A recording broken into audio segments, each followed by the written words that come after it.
Welcome back to another episode of Murder, Mysteries, and More. My name's Kaylee. My name is Desi. Don't forget to like and subscribe. Don't forget to hit the bell next to the subscribe button to turn on post notification. Before we get into this case, we always encourage those who have useful information for any unsolved case to please report it to your local police and sheriff department. Disclaimer, this video will contain some graphic details. If you are not comfortable or are under the age of 18, please click off now. Innocent, naive, unaware of all the bad things that go in the world. Every year, approximately 840,000 children go missing, and 13,210 of those kids are murdered. Today, we'll be diving into the tragic case of Rosie Tapia. Born on January 17th, 1989 in Salt Lake City, Utah, to Robert and Louise Lopez Tapia, Rosie had 4 siblings whose names were Esmeralda, Emilia, and twins Angelica and Roberto. At the time, Esmeralda was 20, Emilia was 18, and the twins were only 4 years old. Rosie and her family lived in an apartment located in the Heartland apartment complex. Rosie's mom, Louise, worked full-time at Todd Court, a uniform rental company at the time. Rosie was a kindergartner at Mountain View Elementary School. Her teacher, Cecilia Martinez, recalls Rosie's first week of school, stating that Rosie was told along with her other classmates that it was time for recess, but Rosie thought that this meant it was time to go home for the day. So she left the school and walked the 7 blocks to the family's apartment. Me, literally me. Cecilia Martinez and Rosie were super close, and Rosie would hug her teacher hello and goodbye every day. Rosie was described as being a quiet, shy, free-spirited young girl who loved art, singing, dancing, riding her bike, and playing Super Nintendo. She was also described as having a beautiful smile and expressive eyes that warmed the hearts of everyone. Rosie's favorite song at the time was Twinkle Twinkle Little Star, and at her older sister's quinceañera, Rosie sang and danced for everyone with no reservations. Louise still has a notebook full of Rosie's art creations, including one brightly colored poster that says, "My name is Rosa Maria. I am 6 years old. I am me. I grow in my own way, but I will still be me." The strange incident. On August 12, 1995, Louise and Roberto left around dinner time to enjoy an evening of dancing. Emilia, who was not living with them at the time, came over to babysit Rosie and twins. Around 7 p.m., Emilia walked Rosie over to the apartment complex playground to play and then returned to the apartment to check on the twins. Emilia hadn't been back long before there was a knock at the door. When she opened it, a thin white man wearing dark sunglasses and a ball cap was holding Rosie in his arms. The man claims that Rosie had been playing on the slide when a boy kicked her in the back.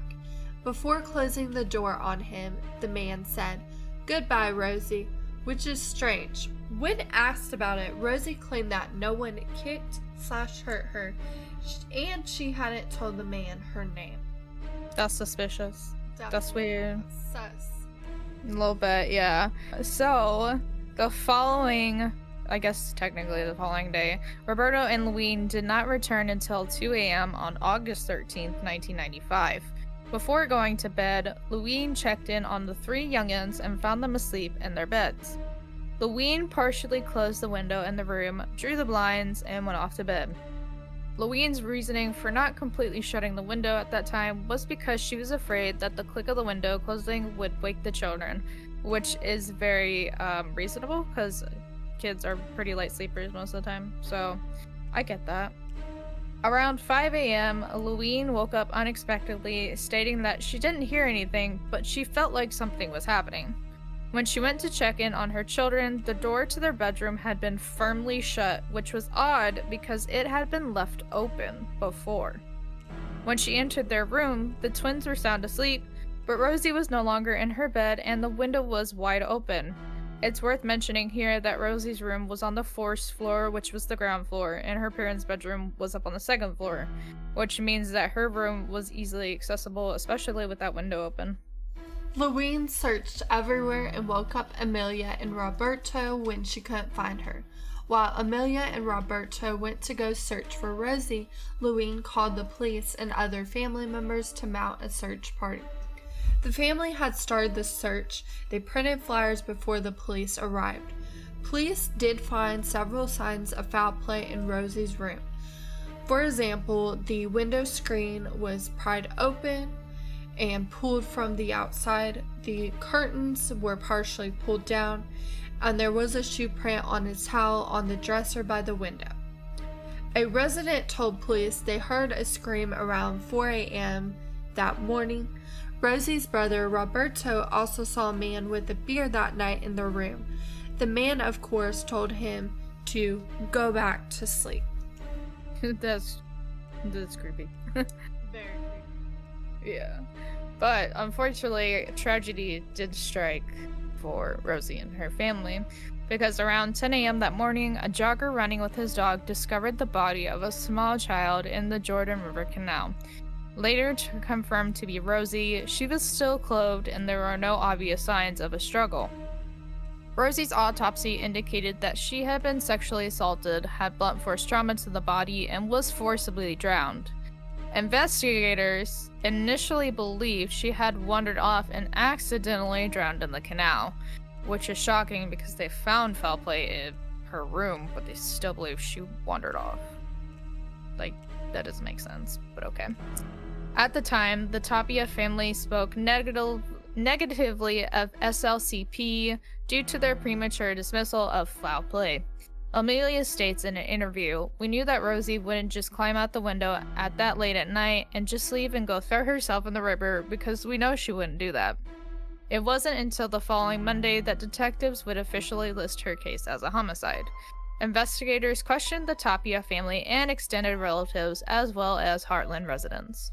There were only a few leads that the police had to follow other than the stranger that carried Rosie to her apartment. Shortly after Rosie was buried at Salt Lake City Cemetery, someone left a Barbie doll on her grave. Maybe it was from the killer. We don't know. By 1996, due to a lack of leads, it became clear to investigators that unless a witness or the murderer himself came forward, the case would go cold. Popular TV shows such as America's Most Wanted and Unsolved Mysteries were contacted, but unfortunately both shows rejected to cover her case due to an alleged lack of facts. And unfortunately that happens for a lot of cases like these. In 2010, investigators released a composite sketch of a man wearing sunglasses and a ball cap to the public, hoping for someone to come forward. But nobody did. 2017, the Tapia family announced their partnership with Utah Cold Case Coalition, who announced they had information regarding a new suspect and one or two other persons of interest who may have been witnesses. Now, into my favorite, which is the suspects, of course. Suspect number one is going to be a guy whose name was Terry Black.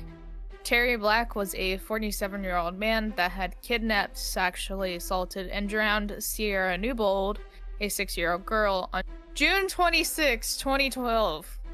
Terry had entered the Newbold home at around 3:05 a.m. that morning. Oh my god. 3:05 a.m. that morning through a sliding glass door.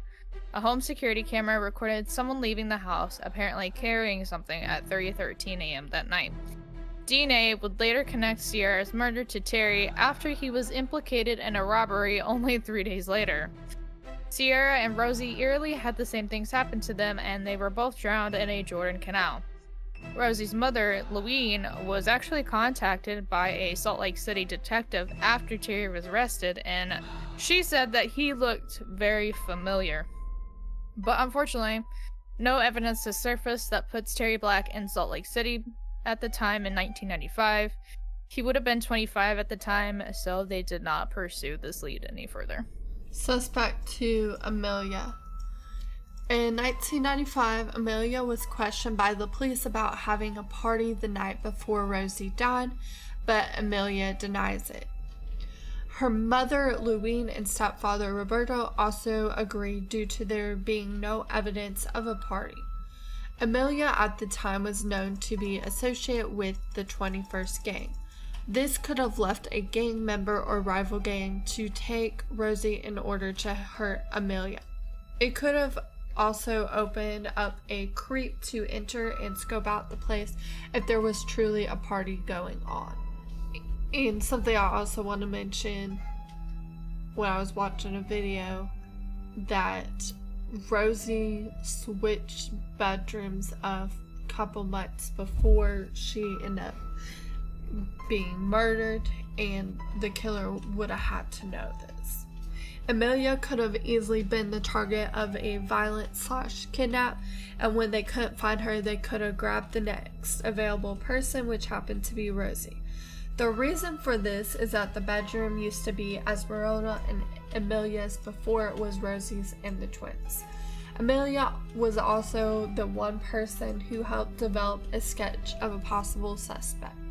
But of course she denied all this, even when asked several times, so. And there is no evidence, so. Yeah, we cannot prove it. Yeah. But a lot of people do think she did it, which is pretty sad to do that. Suspect number 3 is gonna be the guy from the playground. And of course, like we said before, there was a strange man who brought Rosie back to her apartment and claimed that she had been hurt. Rosie did not know the man, but he knew her even though she had never told him his name. According to witnesses, this man hung out at the apartment complex playground a lot. He would sit there for hours and watch the children play. Witnesses were also sure that this man didn't have a kid, which made it even weirder. And he also always wore a baseball cap and big sunglasses. Now, the police actually did track this man down finally, and it turns out that he actually did have a kid. And he shared custody of his son every other weekend. And the weekend that Rosie was kidnapped, him and his son were apparently camping up in the mountains. So he technically had an alibi, but also, he still could have been lying. Sure. Yeah. Suspect number 4, unidentified man. When the police went around asking residents complex questions, they stumbled upon a woman who had something strange happen. The woman's 7-year-old daughter had been kidnapped, sexually assaulted, and then returned to her 1 week prior to Rosie's death. She did not file a police report due to a little conversation that transpired with the complex manager. The complex manager had told her not to say anything about it in fear that would cause negative publicity for the complex, which is honestly bullshit, because I feel like if she would have said something, maybe this case could have been prevented. Yeah, definitely, for sure. And even if it wasn't related to the case, it's still, like, she should have been able to report, but that was just wrong for the complex to do that. Yeah, should have never done that. And unfortunately, a lot of people don't report stuff due to fear, which is sad. Yeah. It also didn't help that the woman was an illegal immigrant and was afraid of being deported. Police immediately went to the complex manager and demanded more information. The complex manager did confirm it was true, but also informed police that 3 to 4 months earlier there was another attempted kidnapping of a 6-year-old girl. The man was never identified by anybody. Police had several leads on this man, but that didn't pan out. But it sounds like to me he's pretty likely to be the culprit. Yeah, definitely. Like, out of all of these. Yeah, because he literally, the MO matches. And it happened months before, and a week before. Like, that's creepy. Obviously, the mom was unlucky and the poor little girl, but he got lucky that she was afraid to report it. Yeah, he got lucky, which happens a lot, unfortunately. But into Reddit comments, the very first Reddit comment is going to be by Deleted. In the night of August 13th, 1995, Rosie Tapia was kidnapped from her bedroom. Mr. Match Eyes said, "I will share this wherever I can. My friend was murdered in 1989 and her killer also walks free. I hope and pray for justice for Rosie too." That's sad. That is sad. X X, no money, Mo problems X. This is terrifying. My son's 11 and just started sleeping in his own room. This kind of makes me scared and I worry for him, even though he's just on the other side of the house. Yeah, that's terrifying. Yeah, no parent should have to go through that. No, but a lot of parents unfortunately do. Which sucks. Dina Chick. My daughter was 2.5 years old when this beautiful little girl was stolen from her family. My now ex-husband used to tell me I was paranoid about having the bedroom windows locked and having the baby monitor in her room so I could hear her. People never think it will happen to him, but it always happens to someone. I would probably do the same thing too if I had kids. Yeah. Electrical Charge 03. Genetic testing has played a crucial role in solving numerous mystery cases, particularly those involving heinous crimes against children. I sincerely hope that authorities possess the DNA evidence necessary to apprehend that criminal. Allowing such monsters to live ordinary life within the community is unjust. I agree. And then Jade Saber 88. This sounds very similar to the Brittany Locklear case from NC. Not saying there was any relation, but she was kidnapped and murdered, found in a culvert drainage ditch. This was 1998 and she was 5. Her case remains unsolved. They have DNA in her case as well. I'm sure other similar cases with kids their age. I seem to remember several, just not specific details. Damn. Yeah. That's crazy that there's so many similar cases though. There is. To what happened to Rosie. That's awful. It is awful. Like, wow. The next Reddit post is by last account 813. Murder of 5-year-old Rosie Tapia is unsolved for 23 years. Gil Max says, how very sad.